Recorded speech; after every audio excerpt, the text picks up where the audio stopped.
Ito naman pala guys yung unang araw ko na pagtatrabaho dito sa aming bagong project. Mula nga guys Bicol to Cubao hanggang dito sa Bulacan ay medyo malayo-layo din yung ating binahe. Pero naniniwala ako guys na worth it yung pagdayo natin dito ng trabaho tulad ng dati. Welder pala ako dito guys, pero sa ngayon dito muna tayo mag-focus sa pagbungkal ng lupa. Welder pero pala ang hawak. Samahan nyo nga pala ako guys mag-grind at humasel dito sa construction site at sa mga kaganapan dito sa gitna ng tirik na araw.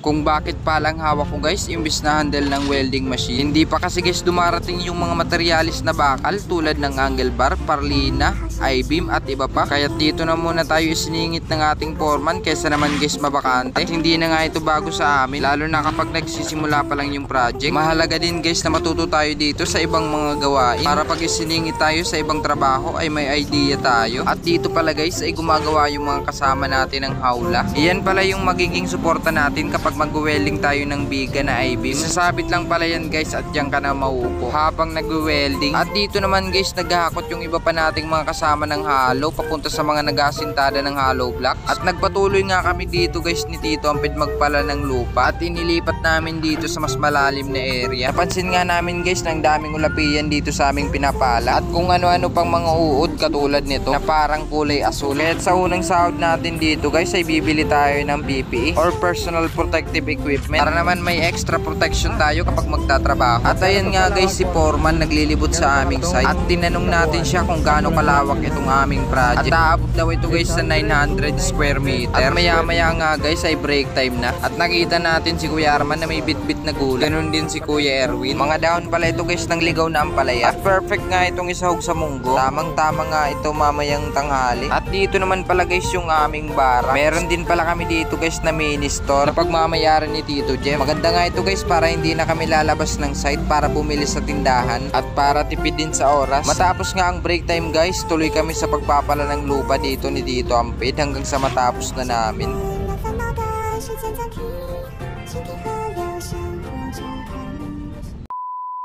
At ngayon naman guys, kakatapos lang ng aming lunch break. Gumawa nga ang ating mga kasama ng steel hook para nga may magamit tayo tuwing magtatali ng alambre. Katulad nga nitong ginagawa ko guys, nagtatali tayo ng C-bar para sa puting. At yan ay nagamit din natin sa mga anilyo ng poste. Speaking of poste pala guys, ganito pala namin ginagawa yung iba pang mga poste. Wini-weldingan pala namin ito ng anchor bolt. Nilalagyan din namin ito ng mga makakapal na braces tulad nitong mga deform bar na nakikita nyo sa video. Pagkatapos lalagyan ng masking tape yung thread ng bolt para nga hindi ito madikitan ng semento kapag bubuhusan na. At after nga nyan guys mabuhusan, ganito na yung magiging itsura niya. At after nga guys tumigas yung semento nito ay papatungan naman ito ng plate. At ito pala guys yung ginamit namin na plate.